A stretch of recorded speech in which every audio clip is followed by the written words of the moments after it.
saved your life. दोस्तों, क्या कोई इंसान चाहेगा फिल्मों में दिखाया जाने वाला एनाकोंडा कभी उसके घर के आसपास भी दिखाई दे? शायद बहुत सारे लोग इस एडवेंचर की कल्पना कर सकते हैं, मगर जब हकीकत में इतना बड़ा सांप आपके सामने होगा तो सेल्फी लेना तो दूर, आप मोबाइल का लॉक खोलना भी भूल जाएंगे। दोस्तों, इस वीडियो को पूरा देखना, क्योंकि आगे दिखने वाला ये विशालकाय मॉन्स्टर इंसानों को पल भर में जिंदा खाने की क्षमता रखता है। शायद ये आपको पता हो कि पुराने समय में एनाकोंडा से भी कई गुना बड़ा सांप हुआ करता था।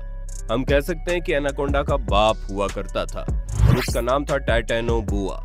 दोस्तों, आज के समय में इस प्राणी का अस्तित्व खत्म हो चुका है, लेकिन कल्पना कीजिए अगर आज के समय में भी ये दानव जिंदा होता तो धरती पर हाहाकार मचा देता। क्रोनोसोरस नाम का एक दूसरा प्राणी जो समुद्र की दुनिया में राज किया करता था, उसका वजन सुनकर ही आपके होश उड़ जाएंगे।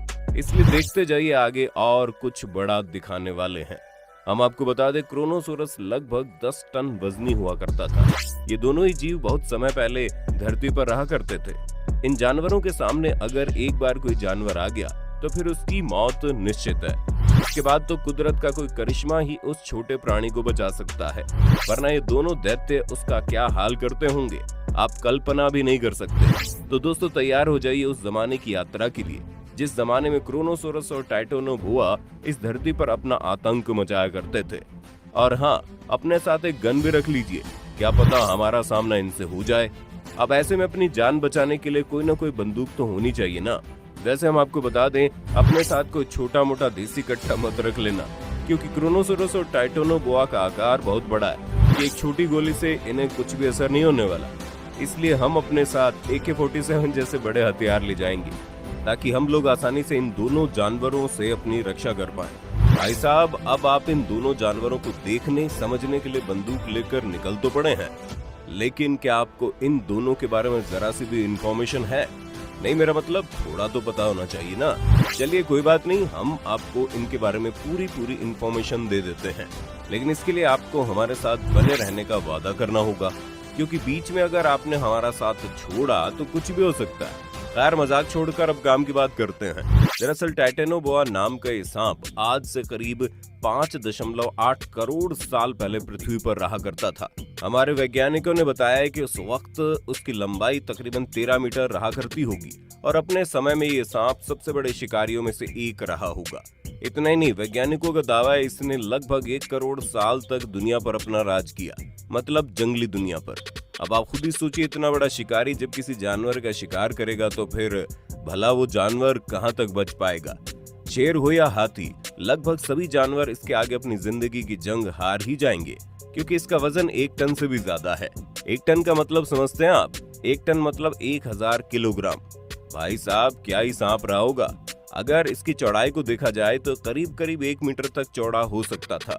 1 मीटर चौड़ाई बहुत होती है, मतलब ये शेर को आसानी से निगल जाता। इतने में से डकार भी नहीं आती। खैर, 5 करोड़ साल पहले शेर नहीं हुआ करते थे, लेकिन अगर शेर होते तो उन्हें खुद को जंगल का राजा कहने में शर्म आती, क्योंकि टाइटैनोबोआ को देखकर शेर भी अपनी राजा की गद्दी स्वयं ही छोड़ भागता। जिस तरह कोई प्रेमी अपनी प्रेमिका को बाहों में जकड़ लेता है, ठीक उसी तरह से ये सांप भी किया करता था।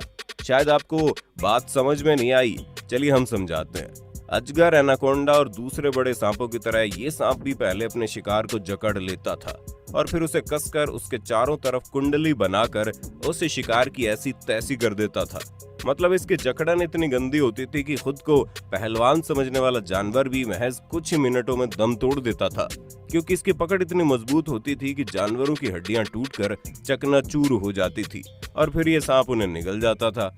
ये सांप अगर क्रोकोडाइल जैसे जानवर को भी अगर जकड़ लेता तो बेचारा मगरमच्छ भी इसके तीव्र कंप्रेशन को सहन नहीं कर पाता और इससे यही कहता कि भाई अगर मारना है तो जल्दी से मार दे, इतना तड़पा क्यों रहा है। दोस्तों, अब हम उस दूसरे जानवर से मिलते हैं जो इस दुनिया में नहीं है, और उसका नाम क्रोनोसोरस है।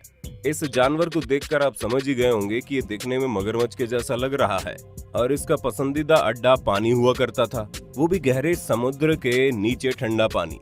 ये जानवर भी करीब 10 मीटर लंबा और 12 टन वजनी हुआ करता था, मतलब टाइटैनोबोआ से कई गुना ज्यादा वजनी। जिस तरह आज के समय में पानी के अंदर मगरमच्छ से पंगा लेना बेवकूफी है, ठीक उसी तरह उस जमाने में क्रोनोसोरस पानी के अंदर राज किया करते थे। एक बार अगर इसने किसी समुद्री प्राणी को देख लिया तो फिर उसको भगवान ही बचा सकता है। अभी वीडियो को स्किप मत करना क्योंकि अभी तो एडवेंचर बाकी है। क्रोनोसोरस का बड़ा सा जबड़ा न केवल मजबूत बल्कि इनके जबड़े में मौजूद दांतों में बहुत ही खतरनाक जहर हुआ करता था। इसलिए अगर ये जानवर किलर वेल से भी टकरा गया तो वेल की मौत निश्चित है। हालांकि किलर वेल का आकार बड़ा होने की वजह से क्रोनोसोरस उसे टुकड़ों टुकड़ों में काट कर खाएगा, मगर खाएगा जरूर। ये देखने में भले ही मगरमच्छ के जैसा दिखाई देता है, मगर इसकी पूंछ छोटी हुआ करती थी। इसको देखकर ऐसे लगता है जैसे ये मगरमच्छ का बड़े वाला वर्जन हुआ करता था।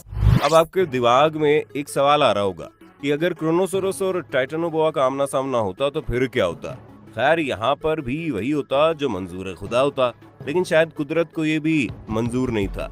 इसीलिए कभी भी इन दोनों जानवरों का आमना सामना नहीं हुआ, क्योंकि इन दोनों का अस्तित्व धरती के अलग अलग समय अंतराल में हुआ करता था। अगर इनका समय अंतराल भी एक होता तो भी यही संभावना थी कि शायद उनका मुकाबला कभी होता, क्योंकि जहां एक तरफ क्रोनोसोरस पानी के अंदर ठंडे इलाके में रहना पसंद करता है, वहीं दूसरी तरफ टाइटेनोबोआ को गर्म इलाके पसंद थे। और इसका एक कारण भी था। दरअसल टाइटेनोबोआ अपने शिकार को चबाकर नहीं बल्कि दूसरे सांपों की तरह निगलता था, और उसे पचाने के लिए इस सांप को बहुत ही ज्यादा गर्मी की जरूरत पड़ती होगी। इसलिए सांप उस जगह रहना पसंद करता होगा जहां भयंकर गर्मी होती होगी। लेकिन दोस्तों जरा सोचिए, अगर आज के समय में भी इनका ठिकाना इस धरती पर होता तो हम इंसानों का क्या होता। क्या हम लोग इस विशालकाय सांप के साथ एडजस्ट कर पाते? शायद कभी नहीं, क्योंकि मौत और जिंदगी कभी एक साथ नहीं रह सकती, और मौत का दूसरा नाम था टाइटेनोबोआ। लेकिन फिर भी अगर मान लिया जाए आज के समय में भी सांप ये जिंदा होता तो फिर लोगों को अपने घरों में बहुत ही मजबूत खिड़की दरवाजे लगाने पड़ते, क्योंकि नॉर्मल लकड़ी के दरवाजों को ये सांप आसानी से तोड़ देता और घर के अंदर आ धमकता। हालांकि ऐसा नहीं है, घर के अंदर घुसने के बाद ये सांप बाकी दूसरे छोटे मोटे सांपों की तरह घर के किसी कोने में छुप जाता। छुपने का तो कोई सवाल ही पैदा नहीं होता, क्योंकि इतना बड़ा जो है। और इसी बात को ध्यान में रखकर लोगों को अपने घरों के बाहर हाई सिक्योरिटी वाली जाली और तार लगाने पड़ते, जिसमें अच्छा खासा करंट हो, ताकि जब ये सांप अंदर घुसने की कोशिश करे तो करंट लगने से ऑन द स्पॉट ही तुरंत उसकी मौत हो जाए और किसी भी इंसान को कोई नुकसान ना पहुंचे। और अगर किसी तरह ये घर के अंदर घुस भी जाता है तो लोगों को अपने अपने घरों में सिक्योरिटी के लिए कोई ना कोई बंदूक जरूर रखनी पड़ती, ताकि गोली चलाकर इसे भगाया जा सके या फिर मारा जा सके। हालांकि बड़े बड़े शहरों में इसका आना इम्पॉसिबल था, क्योंकि जैसे ये सांप अपने शिकार के लिए बाहर निकलता कोई ना कोई इसे जरूर देख लेता। हाँ, कोई इंसान अगर इस जानवर की देखभाल करता और इसे अपने घर में छुपा कर रखता तो शायद ये दुनिया की नजरों से बचकर रह सकता था। लेकिन भला ऐसा कौन करेगा? मौत को अपने घर के अंदर कौन रखेगा? मगर वैज्ञानिकों का कहना है कि जिस तरह एनाकोंडा इंसानों को खाने के रूप में नहीं देखता, ठीक उसी तरह ये सांप भी शायद इंसानों का शिकार नहीं करेगा। अब आप सोच रहे होंगे कि फिल्मों में तो एनाकोंडा इंसानों को खा लेता है, मगर ये फिल्मों की बात है, हकीकत में ऐसा कुछ नहीं होता। मगर सोचने वाली बात यह है कि टाइटेनोबोआ खाएगा क्या? चूहे जैसे छोटे मोटे जानवरों को तो ये बिल्कुल भी नहीं खाने वाला। इसे कोई बड़ी खुराक तो चाहिए। ऐसे में ये सांप जंगलों की तरफ रुख करेगा और वहाँ के जानवरों को खाना पसंद करेगा। हालांकि इस जानवर को मछलियां खाना बड़ा पसंद है और इसलिए मछलियों को अपना शिकार बनाएगा। इस तरह धीरे धीरे जंगली जानवरों और मछलियों की तादाद कम होने लगेगी और हमारा पारिस्थितिकी तंत्र बिगड़ने लगेगा। और ठीक यही बात क्रोनोसोरस पर भी लागू होती है। क्रोनोसोरस भी आज अगर जिंदा होता तो समुद्र के अंदर तहलका मचा देता। क्रोनोसोरस समुद्र के अंदर रहने वाली व्हेल मछलियों को अपना शिकार बनाता है, क्योंकि छोटी मोटी मछलियों से उसका पेट तो भरने वाला है नहीं। और अगर क्रोनोसोरस समुद्री व्हेल को धीरे धीरे करके खाने लगता तो एक समय ऐसा आता जब समुद्र के अंदर सारी व्हेल मछलियां खत्म हो जाती और ऐसे में समुद्र का पूरा इकोसिस्टम बिगड़ जाता। दरअसल व्हेल मछली समुद्र के अंदर उन छोटी छोटी मछलियों को अपना शिकार बनाती है जो समुद्री वनस्पति को खाती हैं। ऐसे में समुद्री पेड़ पौधे और वनस्पति का संरक्षण बना रहता है। अब जब व्हेल ही नहीं रहेगी तो फिर ये छोटी छोटी मछलियां सारी वनस्पति और समुद्री पेड़ पौधों को खा लेंगी और ऐसे में ऑक्सीजन की भारी मात्रा में कमी आ जाएगी। और आपको पता होना चाहिए धरती पर मिलने वाले ऑक्सीजन का अधिकांश हिस्सा समुद्र से निकलता है। दोस्तों, इस प्रकार हम कह सकते हैं कि इन दोनों जानवरों का इस समय धरती पर रहना बेहद ही खतरनाक था। इसलिए शायद कुदरत ने इनका अस्तित्व खत्म कर दिया। कुदरत के इस इंटेलिजेंस के बारे में आप क्या कहेंगे? हमें कमेंट बॉक्स में जरूर बताइए। मिलते हैं अगले वीडियो में।